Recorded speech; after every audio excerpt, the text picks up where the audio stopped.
बर्तमान बड़ खबर पाणीपाग को नहीं बड़ सूचना नुआ अपडेट अवपत्र रूप ने लघुचाप आज यही सब जिले में प्रबल अति प्रबल वर्षार संभावना तेज जाना संपूर्ण अपडेट क्यों सब जिला कौन रही डिटेल्स इनफर्मेशन ता पूर्व वीडियो को लाइक करूँ जदि पार्टी आपंकर सांग साथी मानक भिडटी को सेयार करनी जदि फ्रेंड्स आपण मैंने आमर ये चैनल में नुआ ही वीडियो देखुं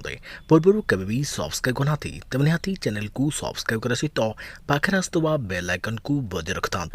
तेज राज्य में जारी रही वर्षा पुणी आसूची आउ एक बड़ वर्षा तेज आज बढ़ वर्षार परिमाण 16 तारिख जाए प्रबल वर्षा हो पारे 13 तारिख अर्थात आज उत्तर पश्चिम यार पार्श्ववर्ती जिले में अधिक वर्षार संभावना रही तेज दक्षिण ओडिशार किसी स्थान में भी वर्षा हो 14 ରୁ 16 जाए पश्चिम ओडिशा प्रबल वर्षा हो पारे छत्तीसगढ़ भी लगाण वर्षा आशंका रही संभाव्य लघुचापू अवपात सृष्टि होवार संभावना एभली वर्षा हो पारे जदि एमती हुए तेज महानदी फुली पारे तेज दक्षिण पूर्व बांग्लादेश उपर एक घूर्णिबलय अच्छी यह घनीभूत हो आज राति सुधा उपकूल बांग्लादेश और पार्श्ववर्ती उत्तर बंगोपसागर में लघुचापर रूप नहीं पारे अधिक घनीभूत हो परवर्ती 48 घंटे अवपात परिणत हो यह सहित पश्चिम उत्तर पश्चिम दिगरे पश्चिमबंग उपकूल और उत्तर पश्चिम बंगोपसागर आड़क आसब तेज यार प्रभाव में आज वर्षा बढ़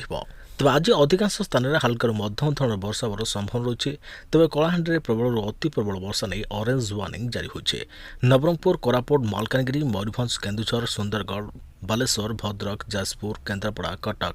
जगतसिंहपुर रायगड़ा और गजपति वर्षा होगा येलो अलर्ट जारी होइछे तेज केतक जिले में वज्रपात आशंका रही 14 तारिख में उत्तर ओडिशा प्रबल वर्षा हो पारे उत्तर और दक्षिण ओडिशा प्रबल वर्षा होवर संभावना रही